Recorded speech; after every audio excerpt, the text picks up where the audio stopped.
Hello friends, তো সবার আগে বলে নেব আমি তোমাদেরকে হরে কৃষ্ণ। তো এটা জন্মাষ্টমীর ভিডিও ছিল। আমরা একটু ঘুরতে যাচ্ছিলাম মন্দিরে, তো তাই তোমাদের সাথে ভাবলাম একটু শেয়ার করি। তো দেখো আমরা যাচ্ছি আর একটু ভিডিও করছি সাথে। তো তোমরা সবাই আমার পাশে থেকো। দেখো তোমাদেরকে আজকে কোথায় নিয়ে যাচ্ছি। তো এবার চলো যাই। তো সাথে একটু আমি আমার ভিডিও করে নিলাম। তো অবশ্যই জানিও আমাকে কেমন লাগছে আজকে।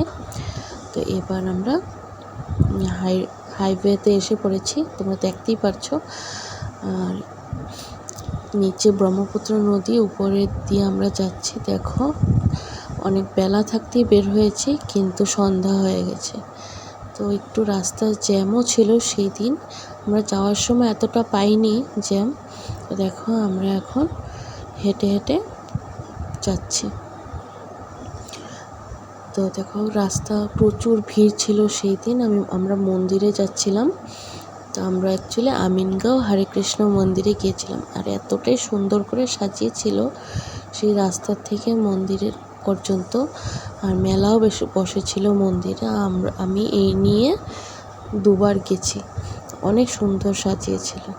দেখো আমি ভালো করে ভিডিও করতে পারিনি, এত ভিড় ছিল, এত ভিড় তোমাদেরকে মানে কি বলবো। আর দেখো এদিকে এত সুন্দর করে সাজিয়েছে। আর তোর অ্যাকচুয়ালি ফটো ভিডিও যে কোনো কিছু অ্যালাউ করছিল না করছিল, তথাপিও আমি একটু একটু করেছি। তখন আমরা মন্দির দর্শন করে বেরোচ্ছিলাম। তো দেখো কি ভিড়, মানে সেদিন জন্মাষ্টমীর দিন ছিল তো তাই এত ভিড় ছিল। আরেকদিন যে গিয়েছিলাম এত ভিড় না, কিন্তু এতটাই ভালো লেগেছে, মানে অসাধারণ লেগেছিল সেদিন। আমরা বের হয়ে দিকে আসছিলাম, তো তারপরে দেখলাম শিব ঠাকুর বানিয়ে রেখেছে, এত সুন্দর করে বানিয়েছিল। আমি ভিড়ের জন্য ভালো করে ওঠাতে পারিনি। তো আমরা প্রসাদ খেয়ে তারপরে বাইরে আসার সময় মেলা যে বসেছিল 2 to 3 দিন, এগুলো বলছিল গাড়ি চলবে, তো একটু গাড়ি ওদেরকে চলিয়ে নিলাম। তো দেখো ওরা গাড়ি চলছে, তো আমরা এখন বের হয়ে গেছি। তো দেখো আসার পথে যাওয়ার সময় যতটুকু না ভিড় ছিল, আসার পথে এতই ভিড় ছিল। আমরা যদি ওই সময় আসতাম তাহলে সারা রাত তো আমাদের লেগে যেত রাস্তায়, মানে প্রচুর ভিড় ছিল সেই দিন।